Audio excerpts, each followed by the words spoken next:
Hey everyone, welcome back to EHS Tech Channel. This is going to be a tour of an IBM System 390 Multiprise 3000 mainframe. In case you can't tell, I'm in kind of cramped quarters here. Yeah, it's pretty slim in here. So in case you didn't know, I'm a PhD student. I'm kind of crammed in basically a tiny dorm room, if you will. I mean, it's an apartment, but it's basically a dorm room sized living accommodation here, but that's fine. Power here is cheap, and so is my patience. So we're going to take a look at this beautiful machine here that a viewer of this here wonderful channel helped me acquire, and someone else helped me get running, who will probably be thanked at the end of this video. You know who you are. I know you're probably watching this video. Thanks for your help, by the way. I literally couldn't have done this without either one of y'all. But anyway, we're going to take a look at this. We're going to look on the inside. We're not going to tear it down, don't worry, because I don't want to turn it off and turn it back on. And we're also going to take a look at the support element software, and I'm also going to show you what this thing is actually good for. So I guess we better go ahead and rock and roll, and I figure we can go ahead and get started. So let's start by, I guess, opening the front door and taking a look at the machine while it's running. Alright, we're in the belly of the beast now. Not really. We haven't gotten eaten by a mainframe yet, but we will later, don't worry. No, I'm kidding. Anyway, so going from top to bottom here with the door open, we're going to start here with this left side bank of disks, okay? This is an interface for something called SSA, the Serial Storage Architecture. It's basically the logical precursor to what we nowadays know as like SAS and SATA. They're both serial disk interfaces, except this is actually a weird ring network. It's pretty clever stuff, even though it's kind of famously hard to get parts for, but when it works really freaking good, and it's surprisingly good performance considering what era this was from. But this right here connects to a PCI card behind us, and the purpose of that card is, well, it's basically a SSA RAID controller.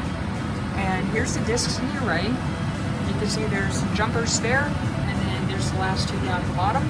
You're supposed to put batteries in here, but I just use them basically as storage cabinets. Might as well. I mean, it's basically perfect for putting a binder. And if we come back up, you'll see over here we have some more disks, except these are special disks. These are actually disks for the support element, and the support element is the PC that controls this System 390, and we're going to take a look at that in a second. That's what you see on the monitor up above us. But these are just in a standard RAID 5 array. There's no hot spare. These have hot spare. This is the hot spare, and I know, Tim, you're watching this video and you're like, Evie, did you fix your hot spare? The answer is, I think so. We'll take a look at that too. But anyway, here's the power switch. Don't use the power switch. Apparently it has a really high chance of failure. I agree, because I actually had problems with mine, and I actually had to go grab some contact cleaner and contact cleaner the heck out of it. And to get rid of it, well, I guess to pull it out, you just release two screws here, and this whole assembly with the floppy drive comes out with it. Down here we get a tape drive and a CD drive. Good luck seeing it. Sorry, it's kind of dark. I think you can make it out though. And that's pretty much it. Let's swing around to the back and take a look at what we have back there. Alright, so hopefully the lighting is good enough that you can see what's going on here. This right here is one of the SSA RAID cards. This one is for the support element hard drive array, so in other words, the 3-disc array that's on the right side, that is used for running the support element, as you can probably guess. These are SCON cards. I have a total of 8 SCON channels, one of which comes into something above us that we'll take a look at in a second. These are parallel channels, so bus and tag. If we come down slightly, we'll see 3 Ethernet cards. This one is VMCMS TCP/IP, this one's SNA, this one is Linux TCP/IP. And if we keep going down, you'll see another SSA RAID card. This one is for the mainframe disk array. This thick black thing here looks like a 50-pin SCSI cable, but it's not. It is something called a camel card. And it's what facilitates cross communication between the mainframe CPU and the x86 CPU that runs the support element. Keep going down even further, you can see right here, we got an Ethernet for the support element, integrated backup Ethernet, if you will, management Ethernet, monitor, keyboard, mouse, extra serial interfaces, but they're not the serial interfaces you think. They're like RS-485. If we keep going down, maybe you can just make them out, but there's centrifugal blowers in the back. The piece on the front that has the green LEDs and the wiring harness is called the motor drive assembly. Behind it's the motor scroll assembly, which is IBM speak for a centrifugal blower. All right, let me zoom you over here and show you what we have in the back. All the way in the back, you can see green LEDs on something called the OCA cards, or the offline converter adapter. It's the power supply. And then right in here is a System 390 CPU. And you can see this massive SCON cable. So I'm going to pick you up and show you, actually no, I don't even have to pick you up, I'll just bring you back. And you can see right up here, away in the far grand distance, you can see, I will. You can see right here, you can see a interesting PCI card that provides an SCON interface for those discs. All right, now I'm going to reposition this tripod so we have a good viewing angle, and we're going to hop on the actual console for the machine. All right, well, I recorded a really nice and spiffy video, but I was advised that I should probably re-record it because the monitor was at a lopsided angle, and this is going to sound terrible, but the camera tripod was tilted, and so it was basically impossible to read anything without like rotating normally. I don't want you to have to do that, because if you're watching my video on a TV, I really do not want you to have the eye strain at that, and I don't want you to have a creak in your neck either from sitting at an angle. So here we go. This is the support element, and the support element is basically the console that controls and runs down your mainframe. Now, I know what you're going to say, aren't they nowadays made for Linux? Yes, they are. In fact, they are. And usually what they are ThinkPads that are crammed inside the mainframe cabinet, and you might have an external hardware management console. But this was 26 years ago. We didn't have any of that fancy ThinkPad stuff. Instead, we had a whole OS2 desktop. So this is OS2 version 4, which you can probably guess if you know your OS2 versions well. And here's what you got. We got help, decaf, which is basically the remote desktop feature for OS2, PCOM, which is already open, FFSD2, which is an error system, communication server for OS2, otherwise called the SNA stack. And you might recognize these user interfaces if you watched my Mainframe SNA networking tutorials, because this is basically the exact same stuff. We'll go ahead and look at our local node characteristics. This is basically the node name of the machine that you'll see like 700 other times. What it is it is the CPU serial of the machine. So this machine's CPU serial is actually ONMDA4, and you'll see that later. Keep that number in mind, it'll keep coming up. SNA features, transaction program definitions. The most interesting one on here is this, and then the remote service facility there. And the rest of this stuff, here's like a remote SNA dial for incoming, because of course they just had to make it super complicated. Alright, we have the book reader, which this is the like book file reader for book manager documents. We have Netscape, gotta have Netscape, some notes, OS2 system folder, so if you've ever used OS2, you know what I'm talking about here. Digital drives, command prompt, startup, got an antivirus program. Probably isn't super useful nowadays, I wouldn't think. And of course, the beloved, most important reason we're here, the support element application. Before we get there though, I have a bunch of minimized icons down the bottom. Now, this version of OS2 is rigged up to minimize to an icon, rather than just an minimized Windows list. But we have an SSA event logger, SSA events being problems with the disk controllers. We have the emulated I/O channel, more on that later. We have LSA PLAN, which this, if you don't know what this is basically the SNA networking card adapter control code. And you see what happened was I was screwing around with the VTAM earlier, and after enough VTAM restarts, basically this program will crash, and so you have to manually rerun it. When you do that, you get a nasty error message, but you can ignore it. So there you go.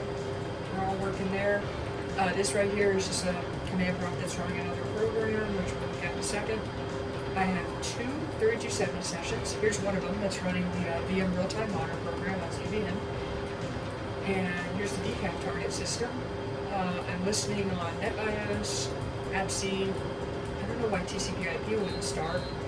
Could not find the specified host name. Yeah. like I know what I'm doing. I have no clue. Alright, I will just leave you be. Here's the support element.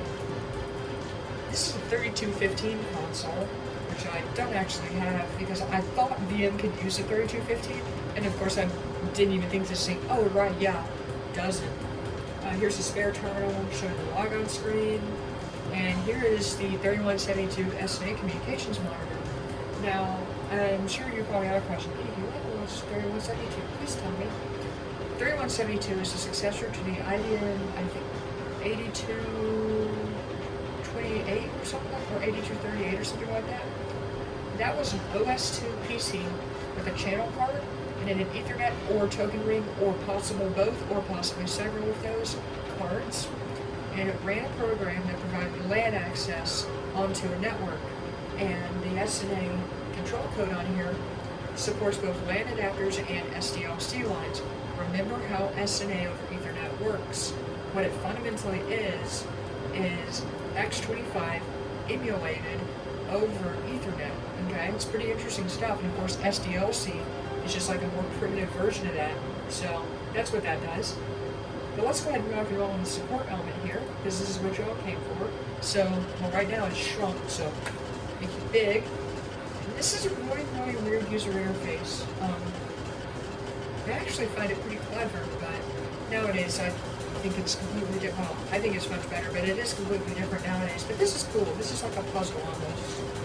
You know, it's very rewarding when you finally figure it out. But anyway, this program here drives the mainframe CPU, and this was way more advanced than what you got on other machines, but you know, it is what it is. So our group's work area, this right here is our central processor complexes that we control with this support element, which, because this is just a support element, not a hardware management console, we're the only one here.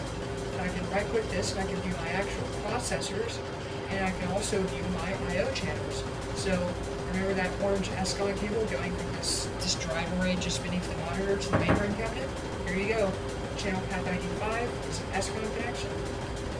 There's also other paths to I/O devices, like path FC. This right here goes to emulated I/O devices. You see, this is what makes a Multipress 3000 special. Is it's actually a combination, like a 9672 Gen 5, shrunk down with slightly less performance, but you can have as many emulated I/O devices as you want. So if you want like real 3270 terminals, you don't have to rely on Telnet 3270. You can actually just have an emulated, like an emulated 3274 terminal controller. Pretty good stuff. Likewise, all the Ethernet cards are emulated too, though by this era, on the bigger machine that this is based off of, the 9672s had something called open systems adapters, but that is out in this part of this video. Alright, and then over here we have our images. These are our basically our logical partitions that run on our our central processors there, and this image owns all the channels because I'm not running multiple L cores. Basically, what you do here is you drag stuff around. You see that? You see some of them I can click and release, other I can't. So I can't reset the CPC, but I can reset the image. I don't want to do that now because it will stop the image and kick everyone off. Hardware messages and operating system messages. Hardware messages, you see, I'm a good girl. I don't have any hardware messages. By golly, when I got this machine, I turned it on. I guess it got screwed up during shipping or something, but I had like pages and pages of messages when I turned it on for the first time. Ooh, that was frustrating to get this thing fixed up. Operating system messages. If you know what, let me just give you a good example of this. This right here is basically the integrated console. Looks like we got some folks here. Hi Rudy, hi Ray, and yep, there's a bunch of stuff, right? But this is the integrated console. If you've ever ran Linux on Hercules, you'll know how you can use the integrated console. This is the integrated console. This is what it looks like in real life. Alright, activate and deactivate. This is for basically support element automation. It's a pretty useful trick, and you can use that for essentially making the system start up relatively automatically, though you do have to go manually powered on it. I'll show you how to do that. Grouping, don't worry about that. Activity display, yes, you see it. I can't just do that. I have to drag the CPC on activity, and then it works. And I will start new. And this gives me a performance report that is done by the support element rather than by the operating system itself, which provides a different view of things. But here's my CPU utilization, of course my processor utilization. Right here, here's the tick marks for that. This right here is the basically the I/O processor, the SAP thing, and then here's my I/O channels. So of course remember channel 5, my disk, my external disk. Channel FD is the internal drives. The way that works is actually pretty freaking cool. When you activate the mainframe processor, one of those SSA RAID controllers will be disconnected from the support element processor. In other words, it will be disconnected from this OS2 PC, and it will be directly connected to the S390 CPU, wherein the S390 CPU's I/O processor will begin to bus master in. Yeah, this is what I mean when I think this machine is literally one of the most impressive works of computer architecture and computer engineering I've seen. And I tell my students the story of this machine all the time, like, yeah, it's the most crazy computer on the planet. Yeah, don't fail out of college, stay in school, and you can build these machines. Anyway, exceptions, this is where your problems go. Active tasks, if you have anything going on. Console actions, this is stuff like log on, log off, formatted tape. Where is my tape on? Oh, my tape is in the tape drive. I had a tape up here on the previous take of this video, but now they're all sitting over there in the corner. Support element settings. This is basically where you change all of the like this background thing here. This is the status, like operating, kinda, not operating, no power, you're just clear, not activated. We're in power save mode. We've got exceptions. We've got a status check. Pretty clever stuff. Save restore your console configuration if you want to do that. Yeah, so it's pretty advanced stuff. Task list. Okay, this is where the meat and potatoes is. We are looking at the daily task list. This is the default that you get, okay? And there's also CPC recovery. Remember, the central processor complex is what that is. And this is where you can power on and reset. So if you go back to groups and you drag CPC onto this and let go, it will allow you to initialize and activate the mainframe CPU. Now, if you're doing this with a 9672, that would actually kick it into gear and make the machine run.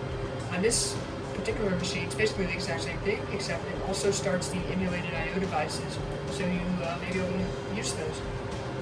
In case you're wondering how to trigger an IPL, it looks like this. You come in here to load, and I would hit OK, but I'm not insane. Here's your load drive, or I guess you could say just more generically, your load drive, so you can do from tape if you want. Here's your load form. Remember the spaces in the load form, that's important, and you can do an IPL normal or an IPL clean or clear. We don't care about that. Shutdown, which actually doesn't shut down the machine. If you want to actually shut this machine down, you go around back and you flip up two tiny little switches right next to the power cable inputs. Remember, don't use the power switch. It'll go bad on you. Alright, service.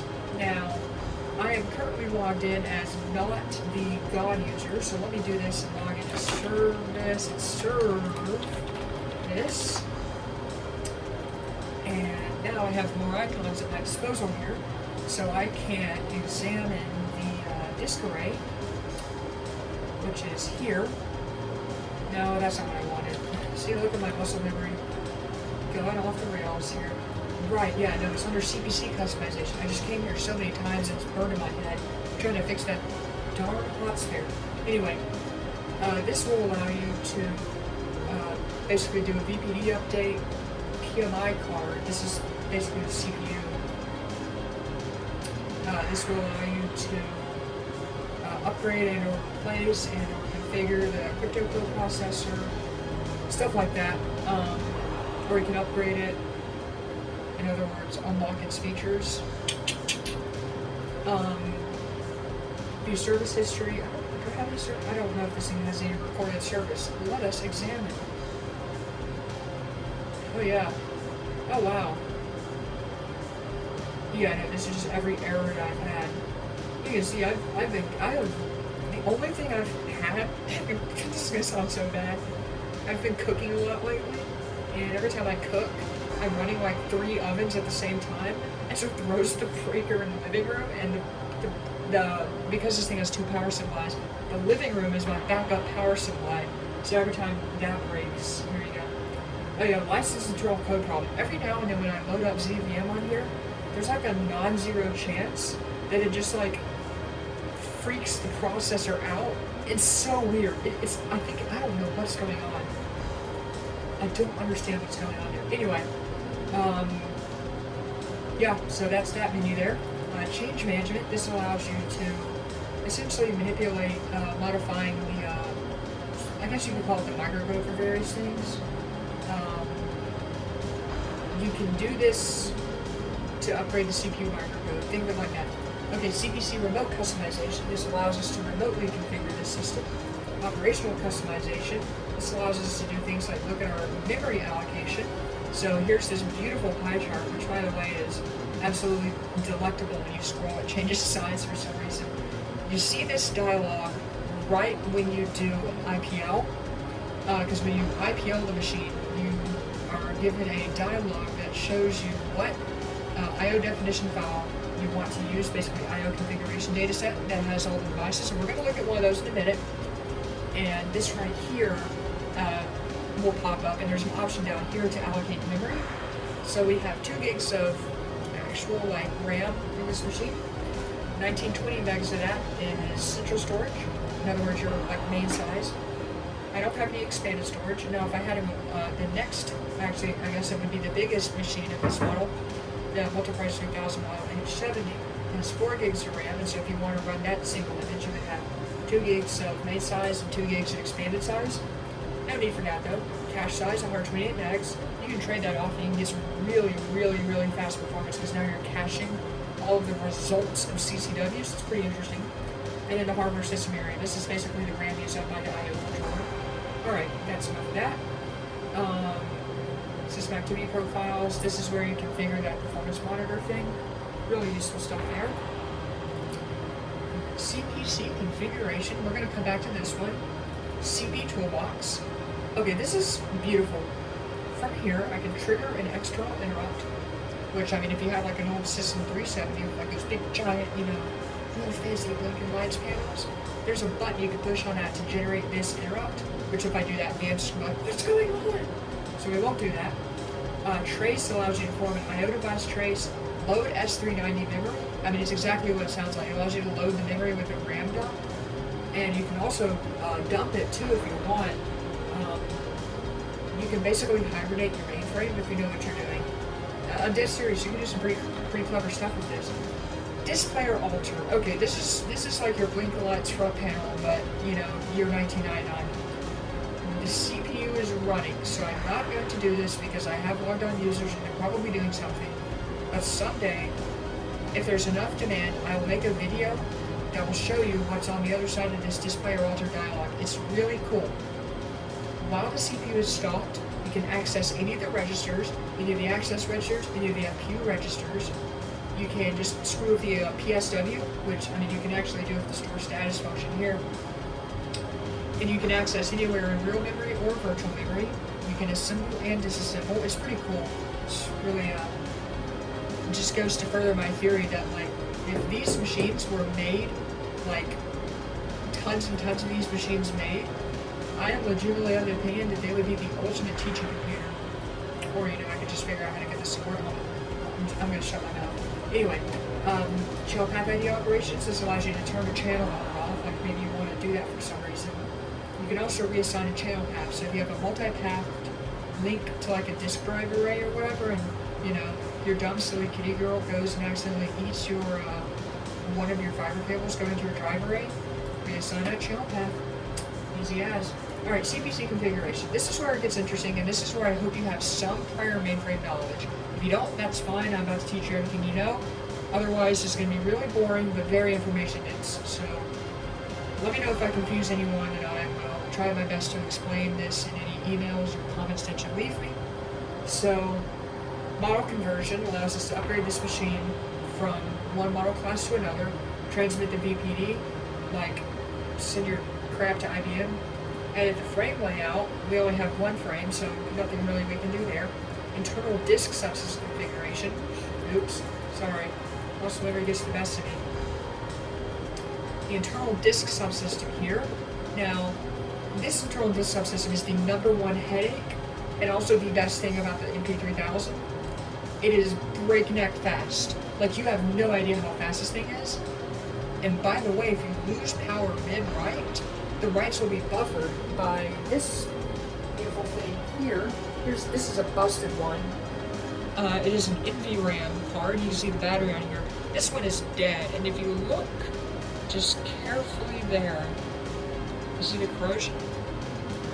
Yeah, it goes to my theory that this was ran in a very humid environment because the air intake bit on this is also kind of rusty, and that's a sign of water damage or reduced water condensation. But anyway, if you lose power, you're good. You don't lose any data. Drive enclosures, here you go. Here's my hard drives. These are the members of the array, and this is the hot spare. This is also an array member. Why do I always do that?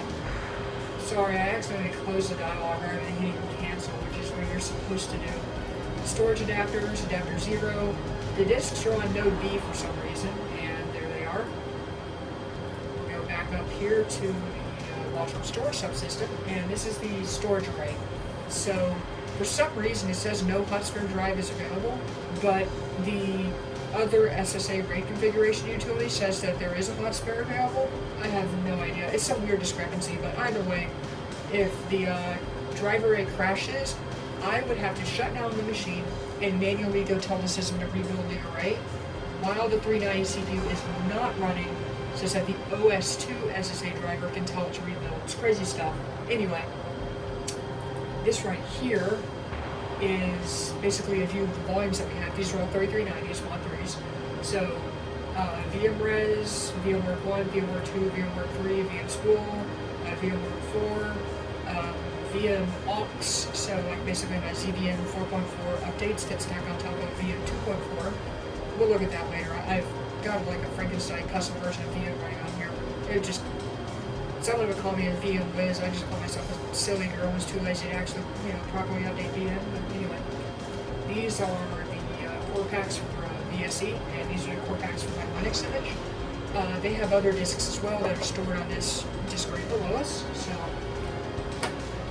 alright, now we're going to look at the I/O configuration. Now, you need to understand how I/O works on a mainframe. You have channel path IDs. These are basically your I/O controllers. Then you define control units on there, and then you have devices that come off the control units. Okay, so there's 3 layers of indirection there.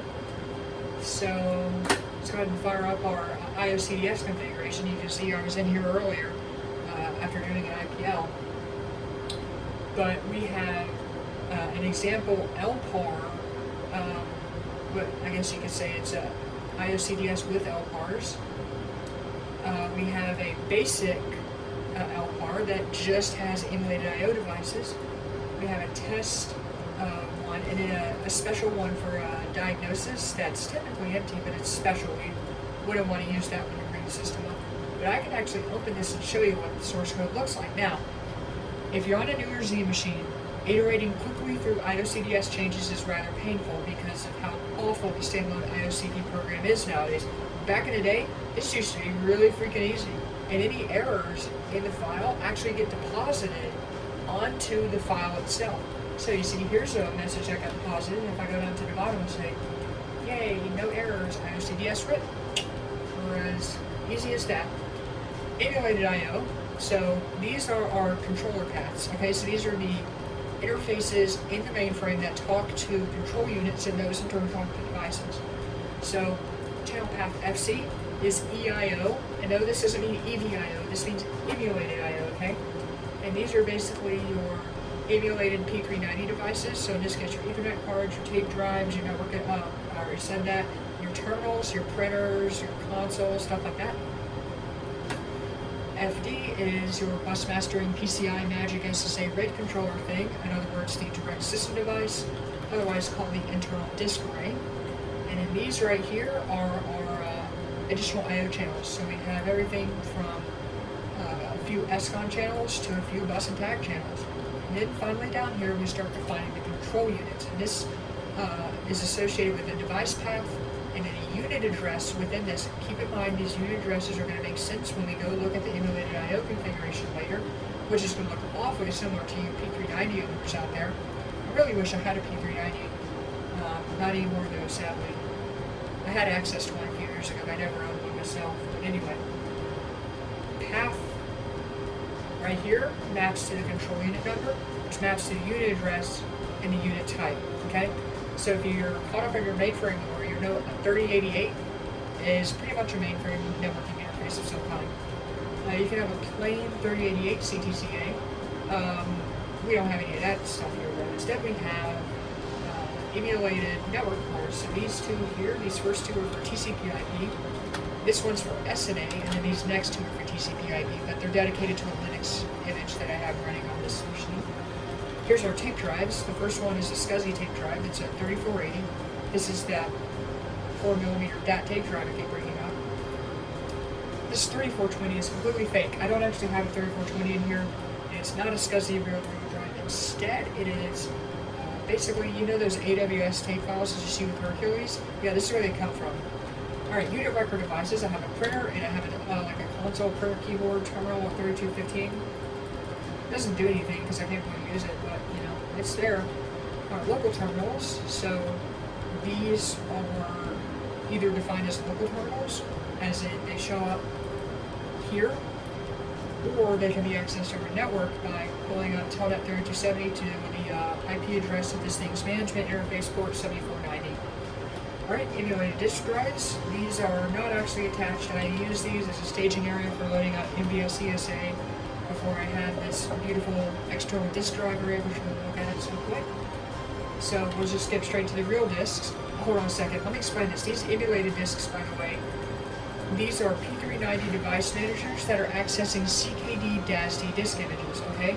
And these emulated disks are very, well, they're relatively slow, but it's basically a staging area. So you would load the system beforehand with these emulated disk images, and then you would copy those onto the drive array, although if you had, there's like 70 other ways you can do it if you have a little bit of cleverness up your sleeve. Here's the real disks, FD00. Remember, FD00 is the internal drive array. So I have 32 of these 3990s. Now remember, if you're caught up on your mainframe more, you know the 3990 is the disk control unit, and the 3390 is the actual disk drive, okay? So this is the internal disk array. This right here is the external disk array, okay? So remember path 500, if you come back over here and take a look at the channel path IDs, you see path 5, channel status operational, and this is an SCON connection to this disk drive array. Just about lost my keyboard there. And I have 64 disks defined of some type, okay? So I have this defined as a 3990, and it's going to be controlling both 3380 and 3390 disk drives, but that's fine. None of the operating systems really seem to care about that. Alright, now we're starting the definition of the disks as they're defined within the internal drive array. So here are the disks for VMCMS to boot off of. Here's that VSE system. Here's that Linux image. Here's my auxiliary disk, which is basically my ZVM 4.4 updates that stack on top of 2.4. And someone's going to laugh at me and say, oh my god, you're so bad at writing. Yeah, I'm so bad at VMCMS systems programming and making custom VM systems, but you know, whatever. We'll take a look at it. It's pretty neat stuff. Why did I not just use page up or page down? I don't know. Okay, these drives here are sitting on the ZDAS here, right? So I have 3390s. There's quite a number of these. By the way, they're all declared as Mod 3s. These here are for Music SP. This is my infamous, if you know, you know, my Music SP 5.3, 6.1 system. Best operating system ever written for a computer, might I add, and IBM. Anyway, 3380s. This has a giant MVS ESA system I don't use because it's kind of glitchy and it tends to crash. And then finally we're down here to 3390s, and this is for ZOS 1.5, which is the newest version of ZOS that you can run on this thing because it still runs the 32-bit mode, or I guess I should say 31-bit mode. Nowadays I've kind of started calling it 32-bit mode because it's apparently what IBM calls it, but anyway, those are your many disks that you need for that. course, the unit address is the indexed address within the drive array, and so you have a bunch of disk files that are defined in here. We can take a look at that at some point. At some point, I really want to do an in-depth analysis of the ZDASD system and show people how it works, because really it's quite an impressive piece of equipment here. Alright, now we have network devices. So here are our E20 through E25 CTCA based, basically 3172s. So 3172 port 1, port 2, and then port 3. So remember, IP uses 2 devices, SNA uses 1 device. I don't know why. Alright, here's our SuSE tape drive, here's our emulated tape drive, here's our printer, here's our console, and then here are our terminals. Okay, all that? Boy, I hope so. And did you know you actually can't close this like a sane person? You have to go over here and hit options and exit like a Neanderthal? Whatever, IBM. Whatever. Anyway, let's go over here and take a look at the emulated I/O configuration. And this will look awfully familiar to you P390 heads out there. Hang on 1 second. This has been slipping the whole time. I know it. I just don't know why I didn't come over here and grab it. Alright, let's look at the active device map. We'll update the system devices and we'll take a look at what we have. There's no point in changing this, so I guess we'll just roll with what we got. So, from top down, these here, these numbers, as you may recognize, correspond to the path associated IOCDS file, and this is the unit address off of that, where you define the control units, okay? So, the first one is for TCP/IP, the next one is for SNA, and then the last one's for TCP/IP. This is the SCSI tape drive, this is the emulated tape drive, here's the printer, which spits out to a print file, which is probably like 12 megabytes right now. Here's a console that I can't use, and then here are my 3270 terminals. And for some reason, I don't have that many defined. You would think I would define more, but for some reason I haven't. This manager number here corresponds to this down here. So 9 is LCS 3172, 8 is LAN 3172. There's also WAN 3172, which is for SDLC, Manager 3172, which is for the NetView box device. Alright, come down here, you've got AWS 34XO, this is a SCSI tape drive, and then AWS tape is the fake tape drive. We got AWS 3215, AWS 2821, which is basically a catch-all for all the unit record devices. That's because the old control unit for like the 3505, for 3505, 3525, 32038, 3211, those unit record devices was the 2821. So that's all we got there. Alright, and now at this point we can, just for fun, we'll view the hardware configuration details and you can see what we've got here. So I have a bunch of cards, and that's it. That's super interesting there. And then we'll view the hardware configuration, which is arguably the more useful one. SCOM channel card, parallel channel card, camel card, I/O extender, disk drive assembly, oscillator card, whatever that means. CD-ROM drive, tape drive, power on, emergency power off switch is what it is, power supply, motor drive assembly, and EMI card is processor. And I think you now know enough to be dangerous, so let us flip over to the mainframe side of things, and I will show you my VMCMS systems monitor here. So we have a few things running here that run with reasonably good performance. We have that ZOS guest, we have that Linux guest, which every now and then you'll see the CPU usage on the OS2 machine randomly spike. You'll also note that that correlates with the spike in network traffic usage as this Linux VM runs something really interesting. We'll take a look at that in a bit, tell that into it from the system console here. We also have devices of interest. So here's the Ethernet card, which is doing a surprising amount of I/O for some reason, and we don't quite know why it's doing so much I/O right now, but I will show you later. And then, of course, these are disks. Come over here, I can flip through. This right here is if there's like a lot of device activity going on. Transaction time. It's not what you think it is. Oh, come back. Looking at devices, logical CPU statistics. There's every other user. System usage totals. transaction summary, and time of day. Record stuff there, okay? Let's go ahead and log in as, well, I suppose we can log in as me.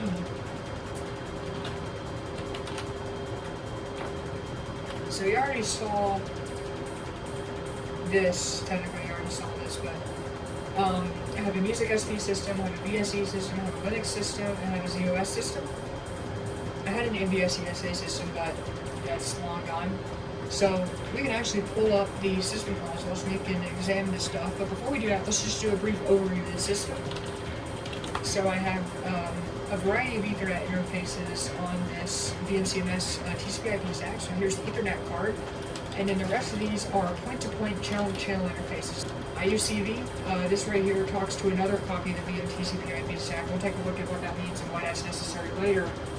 And this right here was a failed experiment. All right. Also have NJE links coming on, so it's definitely quite a varied summary I got here. This is my big VMCMS system in the house, infamous one of like 67 users, all of which are disconnected service machines. This is a link to SDF VMs. This is your SDF public access Unix system, VMCMS mainframe system. This right here is an NJE router. This is Linux VM, VSE, MBS. This right here is an SNA printer, which you will see in a future segment of this video where I show you Windows NT machine connecting this machine via SNA. VLP, this is just a printer emulator. Log printer and auxiliary printer, these are both SNA 3270. These are non-SNA 3270. These are actually TN 3270 printers, because if you actually know how to get that to work, it's pretty useful. There's also SNA available at your disposal. We don't really care about SNA out here because we can't really display that. So that's enough of that. I will show you as well the console of that VSE system. For those of us that can type, we have a line running for device E22, which is a channel-channel adapter, which talks to RSCS. We have a bunch of partitions running, doing nothing. We're running kicks, we're running VTM, we're running TCP/IP, we're running PVM. Yeah, do you know PVM works on VSE? If you didn't know, you're about to see. The VSE connector server, yes, it actually exists on this ancient version of VSE 2.6 in case you couldn't see it there. This is not the 2.4 system everyone always runs. I don't really see a point in running 2.4. I have newer versions. I actually have the install tapes of them. If we do this, we do a QSys. You see, there you go, pass-through gateway services. It's the real deal. Alright, that's enough of that. Let's look at that MBS systems console as well, just so I can cover all my bases. So we're running STSF, of course, DB2 version 7.1. I can't run any newer version of the database server software because I don't have a 64-bit processor in here. What do you expect, you know? This is like that weird hybrid 24-bit, 31-bit, 64-bit version of ZOS. Anyway, TSO, of course, web server, TCP/IP stack. Oh, that is not what I wanted. There we go. Running kicks, transaction processing environment, internet service, FTP, and of course we're running IMS version, I think 8.1 if I'm not mistaken. Otherwise,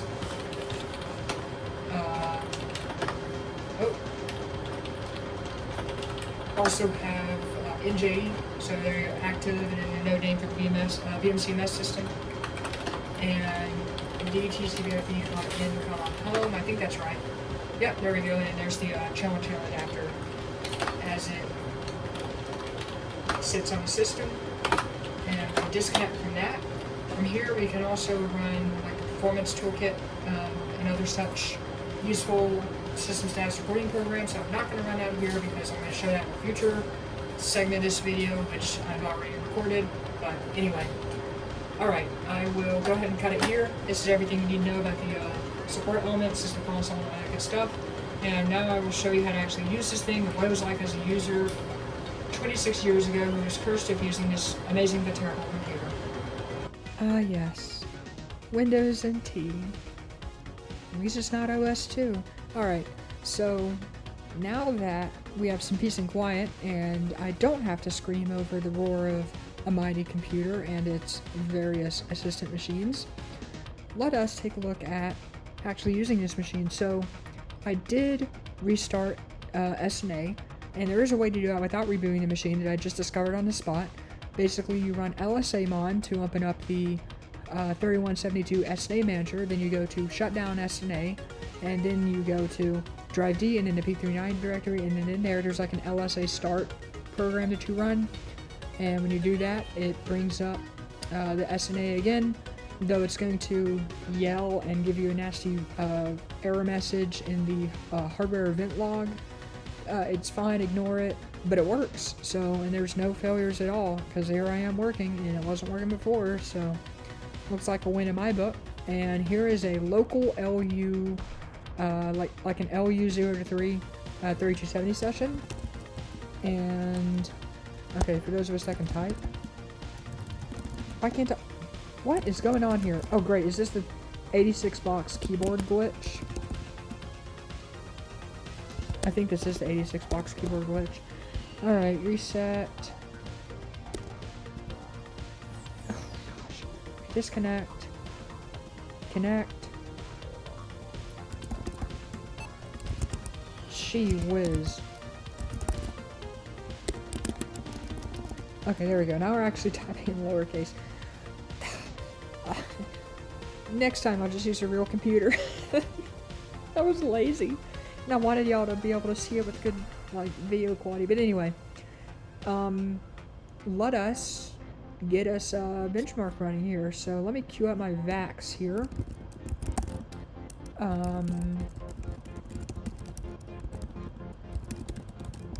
This is what we'll run. We'll do the linpack program here.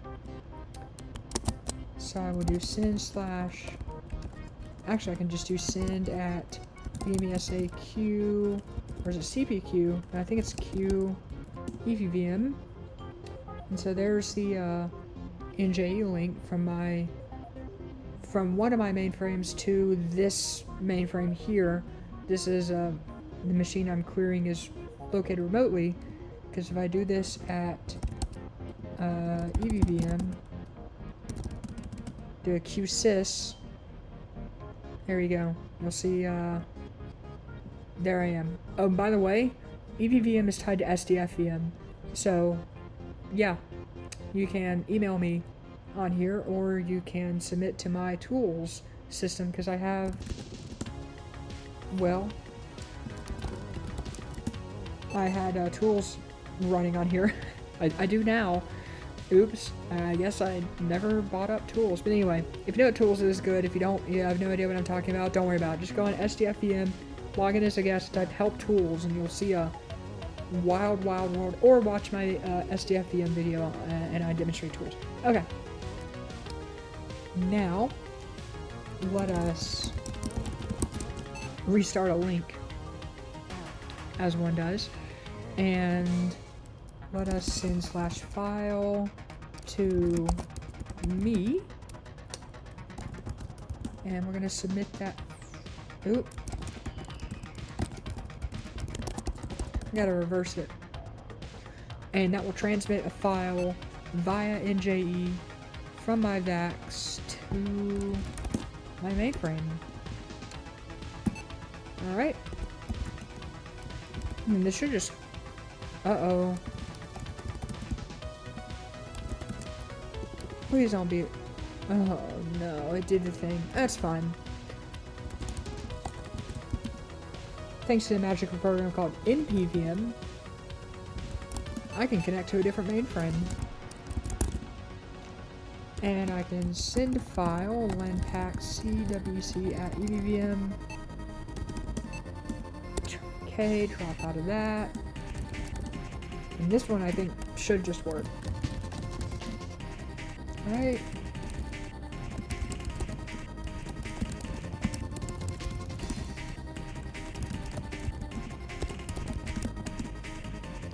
I have no idea how fast this is supposed to be.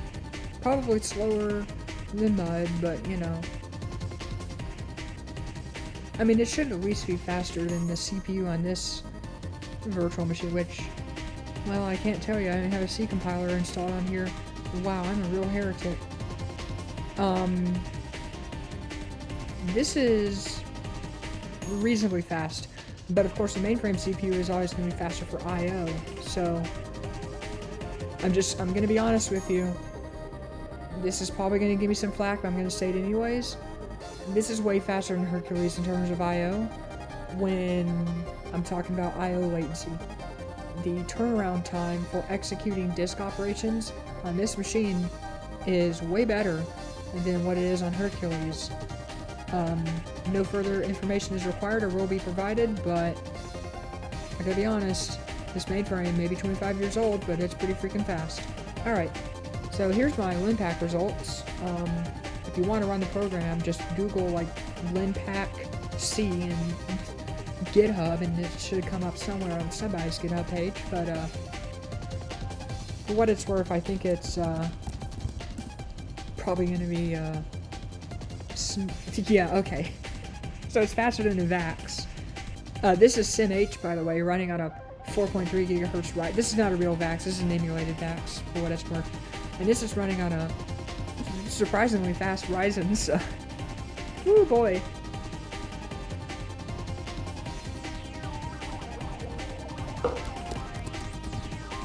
I can also optimize it. Yeah, optimize.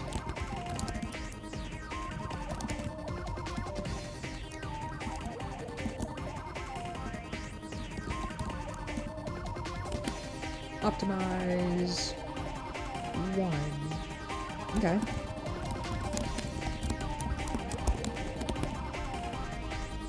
Oops. There you go. And when we optimize it, I gotta be honest, I mean, that's actually pretty good for a CPU of this era. And if I'm not mistaken, this is, I think this might be faster than, my other machine.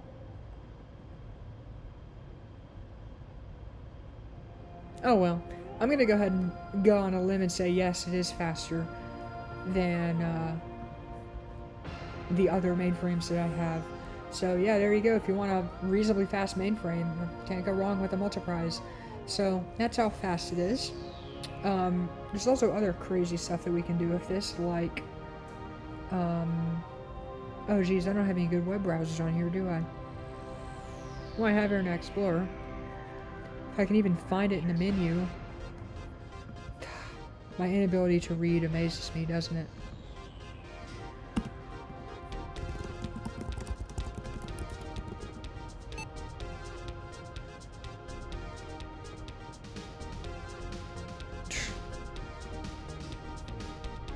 Uh-oh.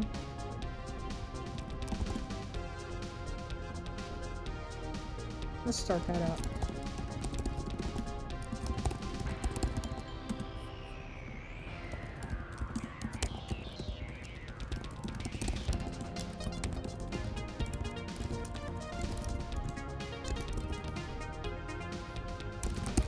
Whew. You're really packing it on. Storage usage. We'll look at a monitor program here in a bit. Okay. If only I knew where I was.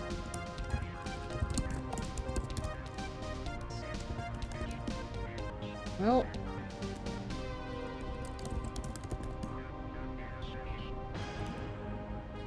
Yeah, there we go. So here's an old version of my website running on this Mainframe's web server, which is Enterprise Web for VM, which if you want that for your mainframe, VM ESA demo package, that's all I'll say. Oh wow, this is shockingly slow. Anyways, speaking of things that are shockingly slow and also websites, which I guess I need to start it beforehand. Let me log off of here and log in as perfs VM Because remember, I'm running ZVM. Kind of. I mean, it's a hybrid, but I have a performance toolkit for VM. As you can see, the disk is full, so...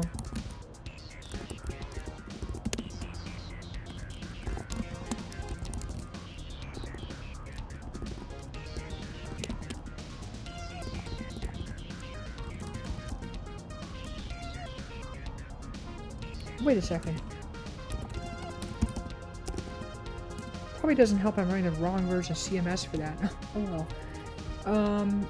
Really? Disk is so full?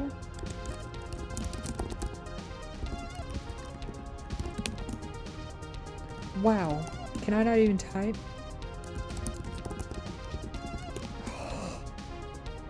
Finally. Okay, there we go. Alright. CPU load and trans. Well, can't do that one. Nope, there we go. So we have one CPU on here, which has all of the RAM, I guess all of the storage. And don't worry, we're not done looking at the real machine console. We're going to go back to that in a bit, and we're going to look at some other performance statistics and configuration things.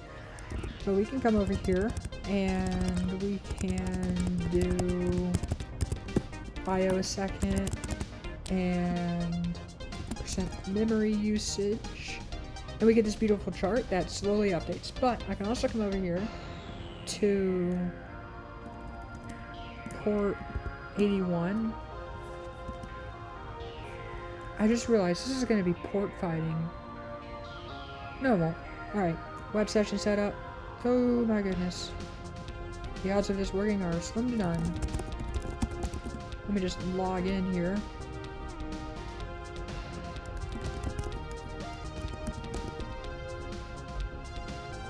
Something tells me this isn't going to work with this ancient browser.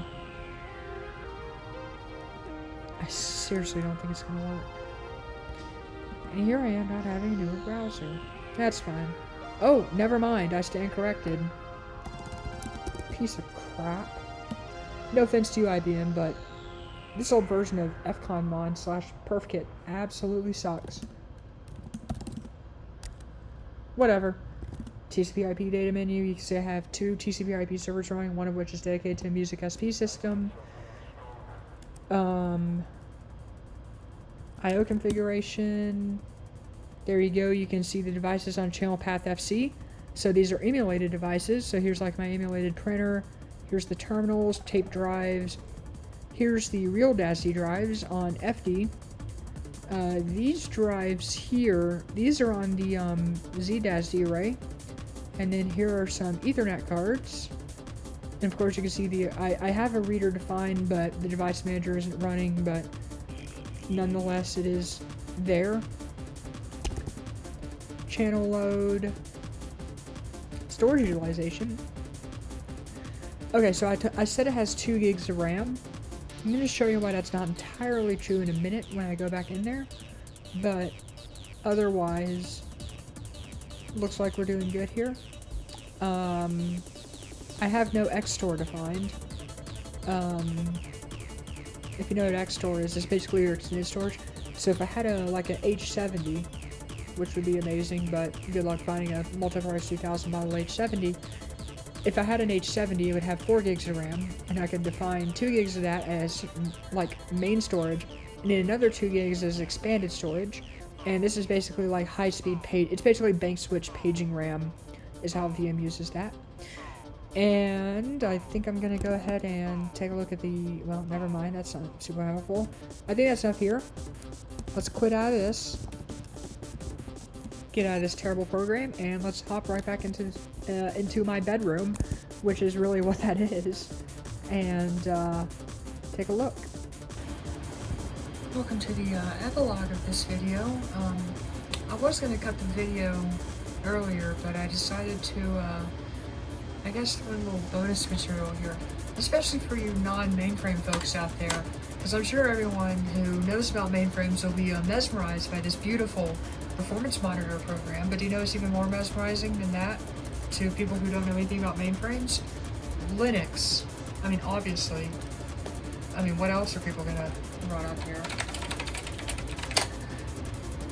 well, obviously not something to sell, but at the request of, this is going to be a name and shame. Well, it's not going to be a shame, but it's going to be a name. It's going to be a name and fame. Dan, who shall not be named. You know who you are. You wanted period accurate Linux. You got it. Here we go. So this is a, for those of us who can type, this is a Linux 2.6 era system from, yep, that's right, that's the real date, 2004. But I will tell you, this system has been updated quite drastically. So for example, that allows me to run something like Snack 2. So you know, the Fediverse application. Yeah, I have that running on here, and believe it or not, it actually does work. If you saw how I was typing right now, you'd think I'm insane. Okay. This is meaningfully useful, so here you go. Disregard the fact that this is unreadable. It's because the CSS that I used is rather quite modern. If you want to browse this thing's Fediverse page, here you go. Yeah, so it's the latest version of OpenSSL, and it's the latest version of Snack 2. Anything that could possibly be too old to do anything useful nowadays has been updated, but other than that, this is mostly a period accurate Linux system. So if we type who, we can figure out my IP address, because what we're going to do now is we're going to play around with X windows. Obviously, I mean, who wouldn't? So export display 102.168.4.10 0.0. Every here, just run KDE.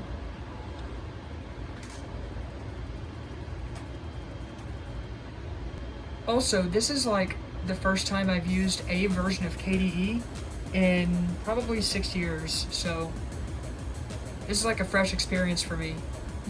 I'm serious. I used to use KDE back when I was a little girl, but that time is not now.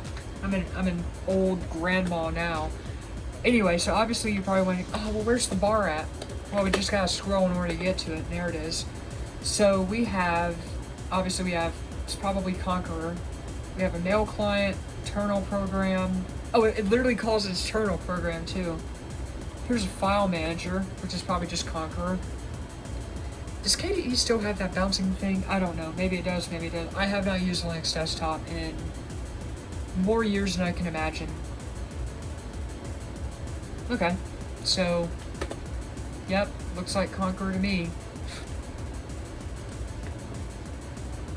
Yep. 1999 to 2003. Keep in mind, this was a lot of work back in the day to get it up to this point here. But I do have, something tells me that's not going to work. You have a terminal program, of course. I don't know why it's so flickery. Your guess is as good as mine. Probably redrawing that stupid icon thing. Do I really need tips? What is this, Microsoft Windows? I mean, I get that's what they were going for. Anyway, I will minimize that.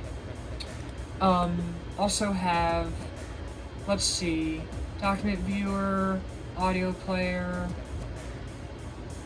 Okay, IRC clients, Kmail. Got MUT. I didn't know I had MUT on here. Dial-up. Something tells me this is hopeless. Who knows? Maybe it'll connect to a VPN. Sure, we can try it. Okay, yeah. So okay. That looks like a security risk.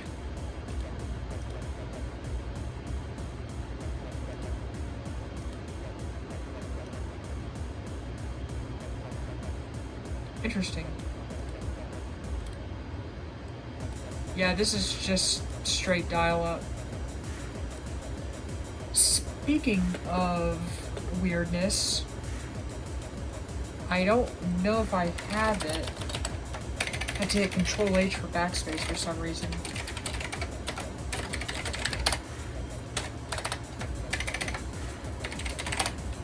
I don't have hardly any of the crazy kernel features going on here, but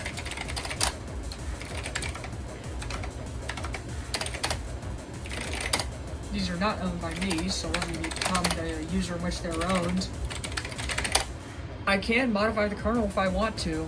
And I have, in fact, I think, got the ability to expeditiously add in IPX support. Oh, I do have DECnet support, but apparently that's... Oh, yeah, SCTP support, yeah.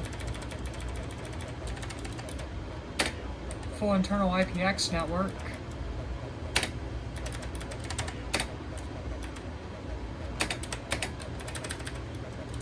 Frame diverter, yeah, that got removed long ago. Alright, but we can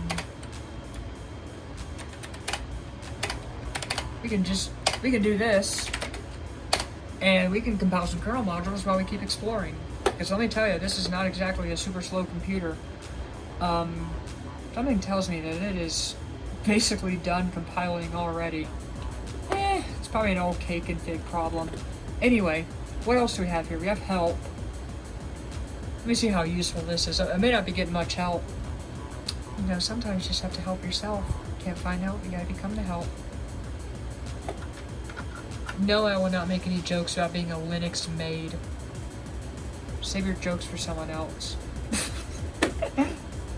Let's look at our CPU usage here. Oh yeah, we're hopping. Hey, we're not at 100% yet. Wait a second, this literally looks like Windows Help. I mean, no kidding. I mean, this was early 2000s Linux. Oh, development? Come on, please be something used. Please don't be, I guarantee these probably are like tech info pages. Something, tells me. Okay, give me some device manual pages. Oh wow, this is taking forever. Yeah, about that CPU usage. Yeah, that's what I want to see. Get on up there.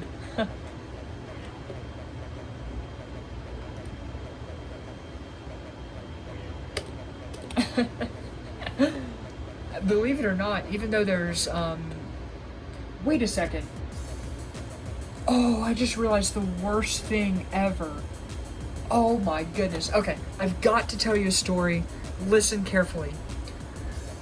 The Ethernet device on this machine, which I shall access by spawning another tab session here. There's two Ethernet cards on here, okay? CTC0 and ETH0.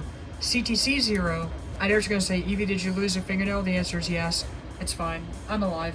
Anyway, CTC0 is a VMCMS emulated channel adapter, okay? And it allows this Linux virtual machine to talk straight into the TCP/IP stack on VMCMS. Because you saw me back in the earlier portion of the video, I did that netstat home command, and I remarked about the virtual CTCs. That's what these are for.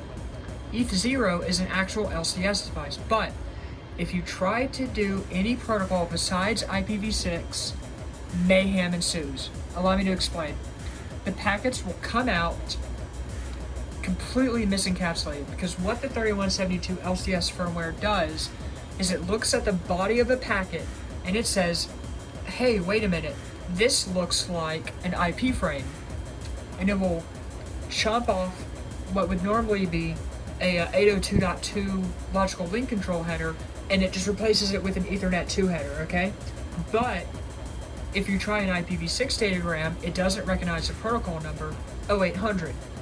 So what it does is if the Ethernet card is configured to run, if this will stop, that's never not going to be a problem.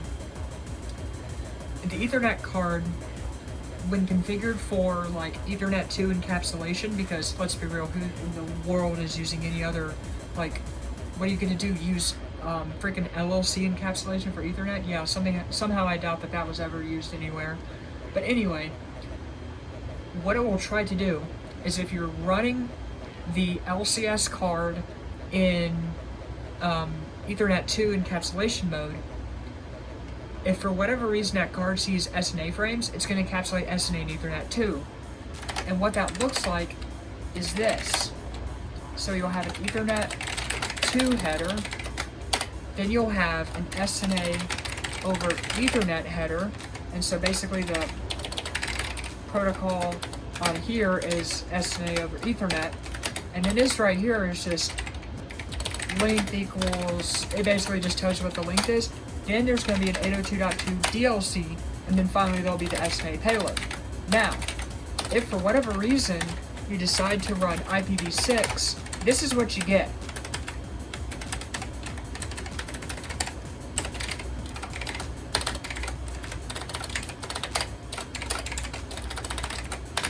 Literally verbatim like this. I'm dead serious. If you don't believe me, email me, make a comment. I'll send you a picture of actually, I'll just send you a Wireshark capture flat out. You can see it for yourself. Or better yet, just look right here. Look at that beautiful encapsulation. Isn't that so screwed up? It's amazingly screwed up. I love it. That's what happens. So anyway, because of that, if the card is running in 802.2 mode, in other words, IEEE mode is what you set it to when you configure it, theoretically, I can do Apple Talk, but not any other protocol. DECnet, no chance. IPX, maybe. I don't know, it depends. So I might actually stick another Ethernet card in here and run it for all these weird oddball protocols.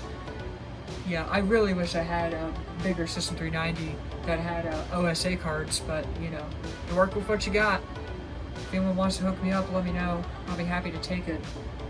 I don't know how often I can run it, but this Multiprise 3000 is running around the clock. Alright, so while this compiles...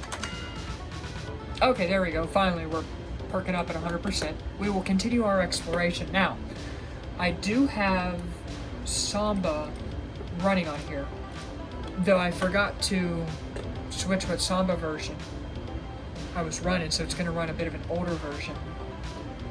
Oh my gosh, if this just ain't the laggiest thing I've ever seen.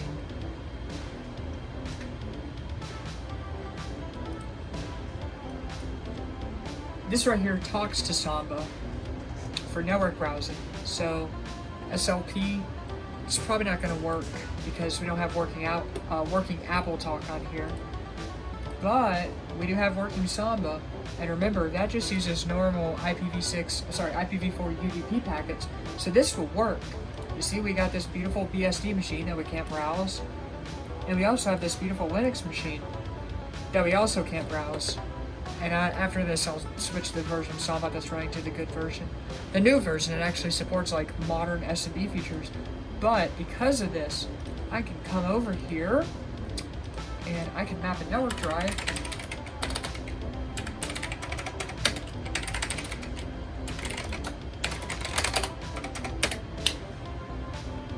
And what if I told you that it actually works? What even is all this crap? Oh, we gotta run a neo fetch. We've got to run a neo fetch. Sorry, I had to. Someone's gonna laugh at that.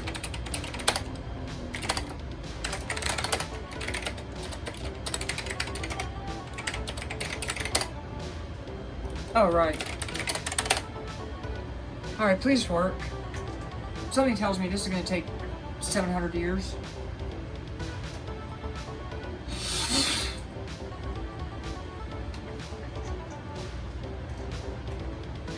Oh, that actually worked a lot faster. Oh gosh. Uh-oh.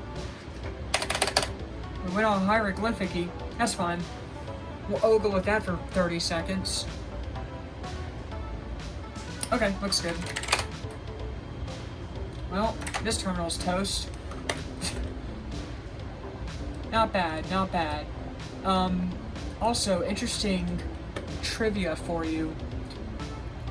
Depending on what implementation of like a LAN server you're using, the file system label will change. For instance, if you're using PathWorks on OpenVMS, the file system will be ODS5, or possibly a different version of ODS if you're running the VAX version.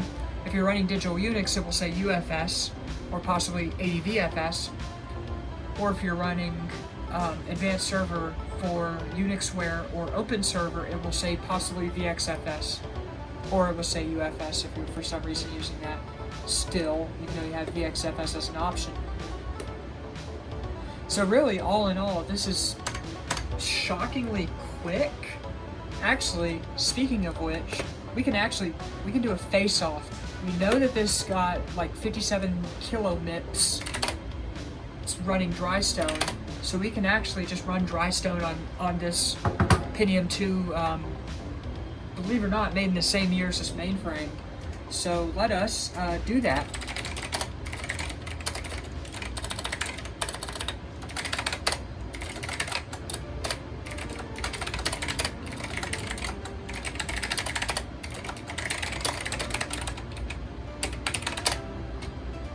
Wait a second, I gotta go here.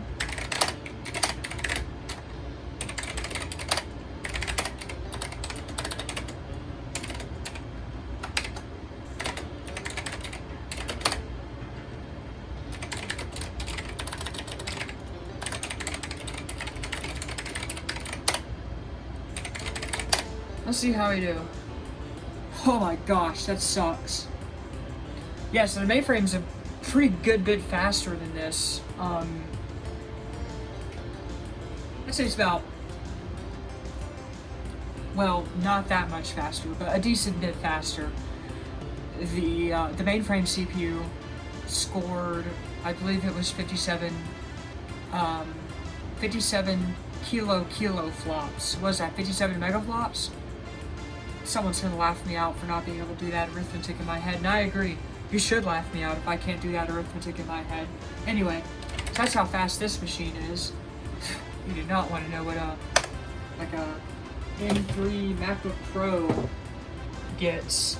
Oh jeez, it's a total wipeout. It's no competition. But I will say that though I have, oh, this is compiling a whole Linux kernel. I don't want a whole Linux. I don't need a whole. I just need modules. That's just my luck, ain't it? Anyway, nonetheless, let us continue. So we also have a print manager, which you might recognize if you're used to Windows. Hey, I remember when I had this printer on this server. It was an old dot matrix printer that printed out on 132 column fanfold. There you go. The Windows influence on here is very, very, very strong. Okay, so it's compiling that Apple Talk crap now. Okay, what is this? Oh, Novell.com? Yeah, that's not happening. SuSE? I actually don't know how it's pronounced, though I know they made a YouTube video on it. Is it SuSE? Is it SuSE? Dr. Seuss? Really? I think it's SuSE. I'm calling it SuSE. Anyway, welcome to SLES 9. Novell and Linux. God, I wish. You know, funnily enough, this does not come with IPX support out of the box, so I will be sure to change that. But I think I'm just gonna do I'm gonna do the old wives' trick for doing IPX over an IP-only network, which is to encapsulate it inside of GRE. Because you can actually do a IPv6 or IPv4, your choice, GRE tunnel with IPX inside it on Linux if you're clever. We call it PPTP, but I think you can do a plain GRE tunnel with it as well. I have to look at that. Let's see, what else do we have? Control center. I wonder how useless this is.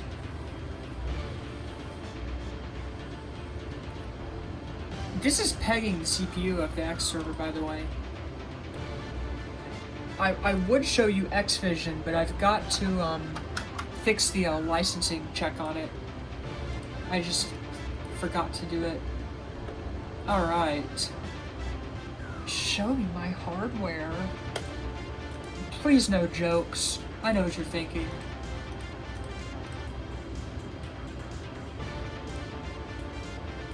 You know, this is actually pretty quick.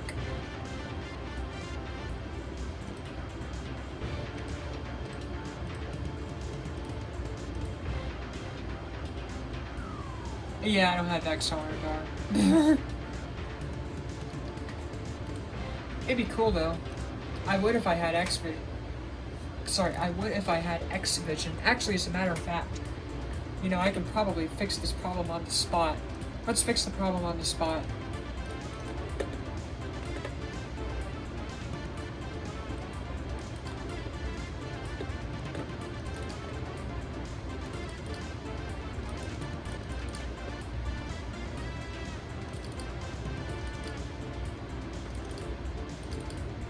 I don't even know where the freaking program is.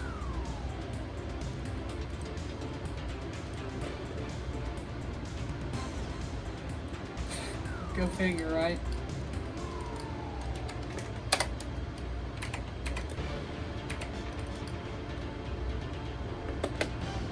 Xvision.exe. Well, no time like the present.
Well, I figure we might as well just look at other stuff while we wait on that file to transfer down. She's coming, but boy, she is slow. No matter. In the meantime, what other devious things can we get up to? Oh, there's a clipboard manager. Ha! Ain't this crazy? That's pretty awesome. See, this is the magic of old X servers on Windows, and also current X server Windows on 2. The clipboard's actually shared between, like, look at this.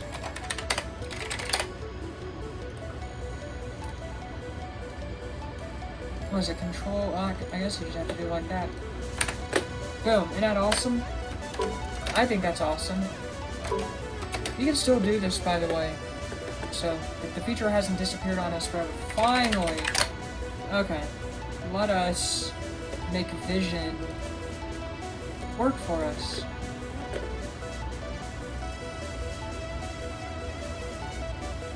Oh, this is for Xvision Eclipse. Oh geez, this is from 1996. Well,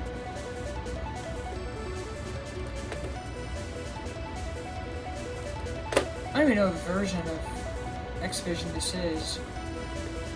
I think this is Vision 97.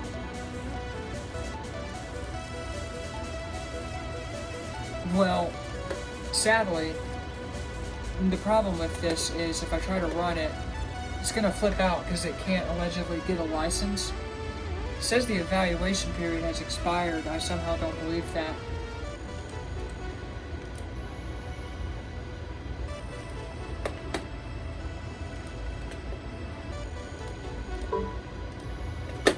Might as well throw it on display 1 just to see if it will even possibly consider working.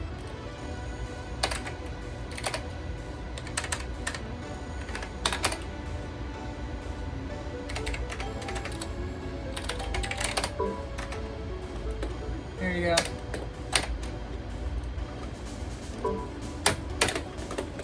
Which I think the Vision services is technically running. Huh. Oh.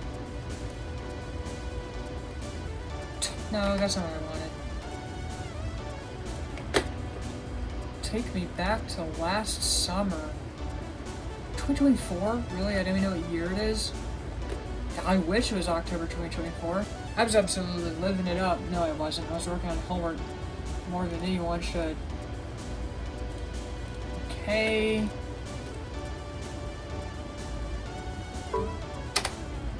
Okay, vision services shut down.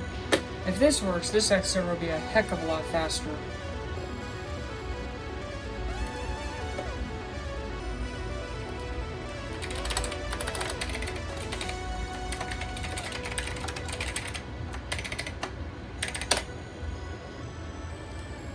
I'm feeling lucky. Nope. Well, we tried. Guess I'll set the date to today.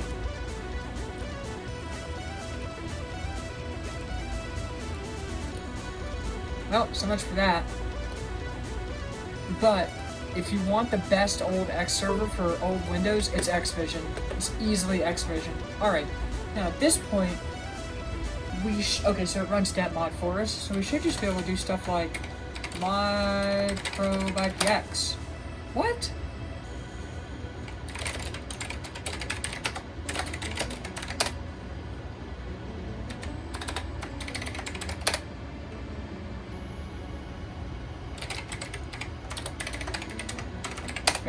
I don't need to run mod post, do I? Do I need to run DepMod?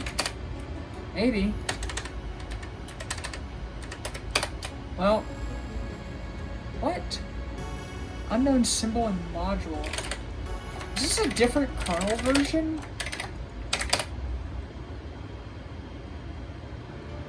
No?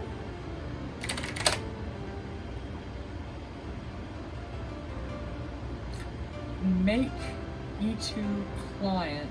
Well, no way to solve that problem.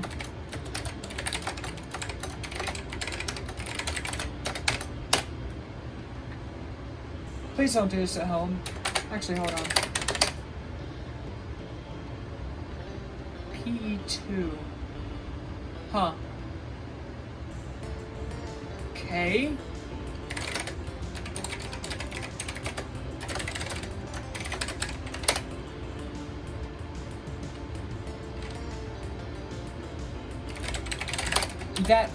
Why am I looking for... Okay, hold on.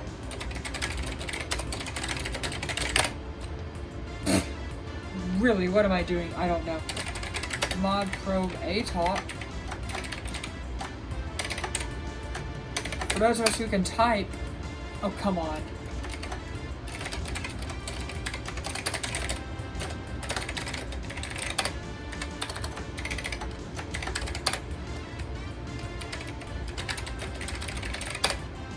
Hey, that worked. Alright, just for fun, real quick, I'm going to connect quickly into Ethernet here.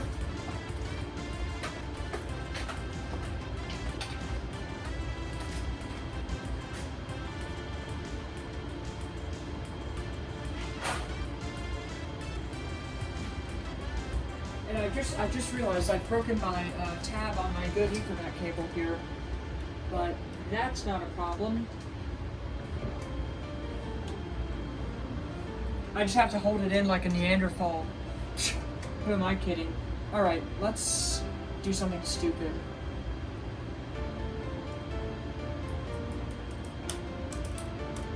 Let's see how broken the Ethernet encapsulation is on this thing. Alright, so I'm going to start capturing here on...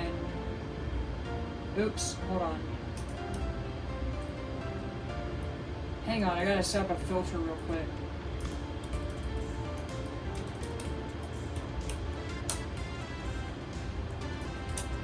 Okay, so we're filtering for this. Wow, how in the world can anyone see anything like this? Jeez, man, this is gonna be impossible because I can't get the frickin' plug to stay plugged. Alright. So we should see some terrible. So here's what we're gonna do. We're gonna run ATOP D. Hold on. All right, before this.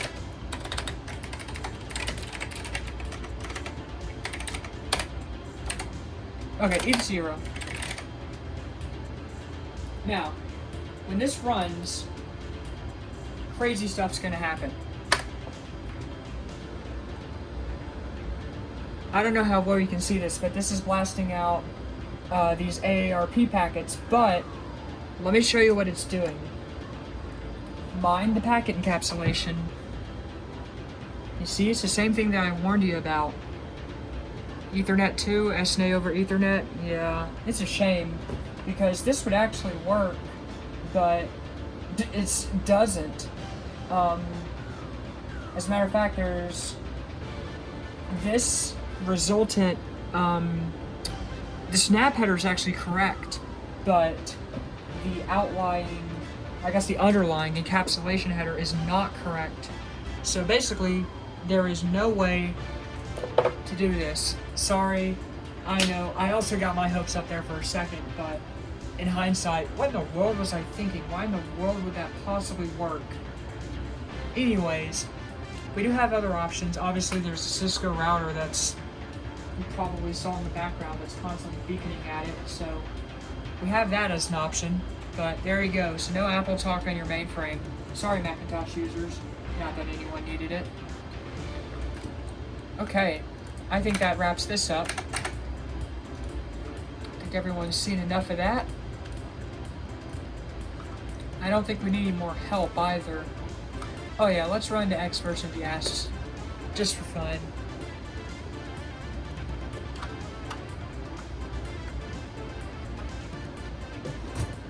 Oh.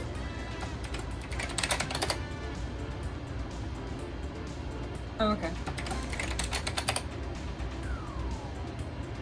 I love how it has like a graphical version of SU.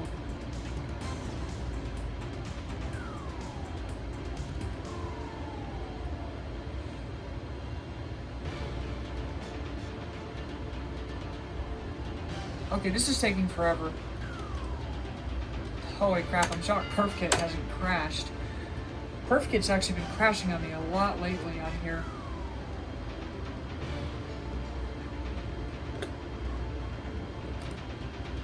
Okay, I take it Yes ain't gonna open. That's fine.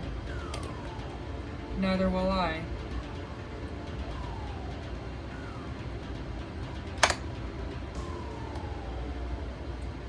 Well, this has been hopefully a good demonstration. I hope I didn't bore you to tears with this whole video here. I hope this provided some good, dense information on all the stuff that you can actually do with this. I mean, it's just a normal computer.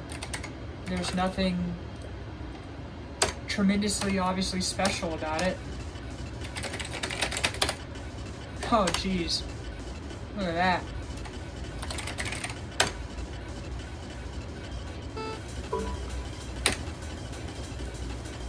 It's really not all that different from a normal computer, so now you've seen a mainframe, now you see what it's good for, now you see what it's more or less like to use, and I hope this has been very informative.